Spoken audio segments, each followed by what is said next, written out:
Hi, I am Polly Schneider, the Executive Director of the Cheboygan Area Chamber of Commerce, and this is another one of the interviews in our mini series on self-care and wellness. Today's interview has a little bit of a twist on it from what you normally would expect with self-care and wellness, but it's all for the family. So I'd like to introduce Tara Hendrix. She's the owner an occupational therapist at Sensational Life Therapy right here in Cheboygan. Welcome, Tara. How are you today?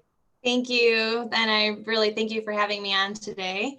I'm doing wonderful, and the warm weather, just can only make you happy, right? It's in February when you hear the snow dripping off the roof, it always makes you happy. So yes. Very nice.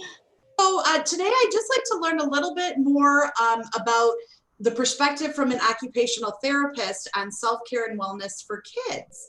So how would you define self-care for children, Tara? For children, self-care is having confidence in completing difficult tasks, so they can free up time and emotional energy that can be used in other areas of their lives. Excellent, excellent. And what does self-care for children look like? And what are some of the benefits? So, from an OT's perspective, self-care for children can look a lot of different ways. It can look like learning and using sensory strategies to help regulate themselves throughout the day to avoid overwhelm. It can look like promoting independence with self-care, such as helping them establish realistic routines for like in the morning or at night. And the benefits are so huge for them. To teach and promote self-care, it increases their confidence, it increases their independence, and it can really just help with the overall well-being of the child. Wonderful. Now, how would independence help with self-care for kids? So independence, I kind of see self-care as taking care of our bodies, giving our body good nutrition, good sleep, exercise, and hygiene. They're all important for our well-being. So sometimes these tasks can be difficult for children, so they may avoid it, or it may take up so much of their energy that they feel drained and they have a hard time with the rest of their day. So we can teach strategies to help increase their independence with these tasks. So they're able to get better nutrition, better sleep, good exercise, good hygiene, and feel like they're taking care of their body and that they can meet those needs so they can move on to learning new tasks, because learning in school requires higher cognitive functioning, and if we're feeling good inside our body, we can focus more on that. So we can teach strategies to help with that and make it less stressful. We can help them develop routines and utilize some sensory strategies to make it easier.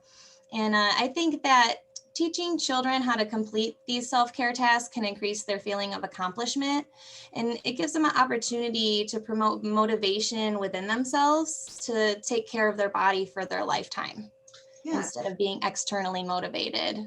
Right. Now, you just mentioned sensory strategies. So what does that mean to use sensory strategies? Yes, so that's something that you don't always think of or hear about. Something that I work with a lot in occupational therapy. So as we go through the day, we're bombarded with a lot of sensory input, through our sight, taste, touch, hearing. Mm-hmm. And as adults, we've kind of managed and developed ways of managing this and kind of keeping ourselves regulated. We drink coffee, we go for walks, we chew gum, but our kids don't have the independence to necessarily do that, or to know how, or to even know why they may feel stressed out. So oftentimes children have a difficult time ignoring stimulation that's not needed. And so this can really impact their ability to focus and to stay calm. So the way that we can maybe drown out the noise in the hall, or the fan that's on all day, or the air conditioning running, like some of that stuff that we don't even think about can really affect them in a negative way. And so if you're just trying to get through the day in a stress-free way. You're not able to do all those extra things that make life really enjoyable. So I think that this dysregulation can negatively impact their feeling of well-being. So giving them the tools they need to regulate themselves throughout the day, to accommodate for that and sensory input, is just a great way that we can help them improve their self-care. Yeah, that's, my children are adults now, so they've gone through these stages and learned things. Probably a little more difficult for them not having a therapist that was able to help them with some of those things. But yeah, that's just some great little tips and things to get some parents thinking about and all that kind of stuff. So now, at your practice, Tara, just give us a little overview of what you do there at Sensational Life Therapy, maybe who some of your kids, groups of kids that you help and things like that might be. Yeah, a lot of the go-to things, are usually thinking of autism and ADHD, which I do work a lot with, and I've had a lot of extra training on. But I also work with kids that have just developmental delays in any area. They can be picky eaters.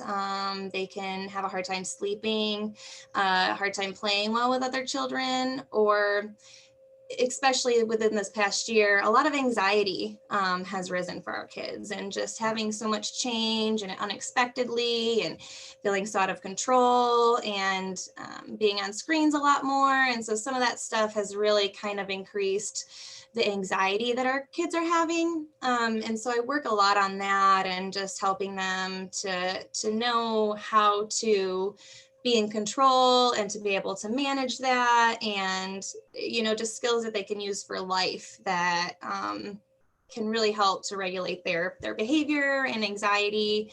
And then I work with the sensory stuff. So anybody that has a hard time with loud noises, or they can't wear clothes, or they never wear socks, and certain things like that.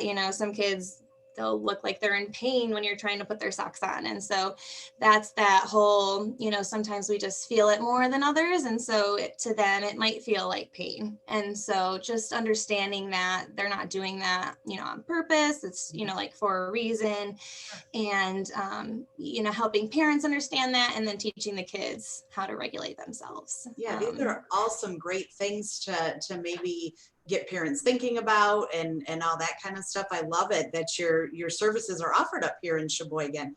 So now sensationallifetherapy.com is your website. Yes. And your office is located on Main Street in the AHM office building. So some people don't know which building that is. It's the one right between the Eagles and National Office Products. So wonderful talking to you today, Tara. It's really kind of opened my eyes to some things that are available to help kids with some of these issues that I didn't know. And it's really nice to have those things, services available here in Cheboygan. So thank you very much for your time. Again, Tara Hendrix is the owner and occupational therapist at Sensational Life Therapy. And if you want to learn more, you can go to sensationallifetherapy.com. Thank you. So great to talk to you today. Good to talk to you too, Tara. Bye-bye. Bye.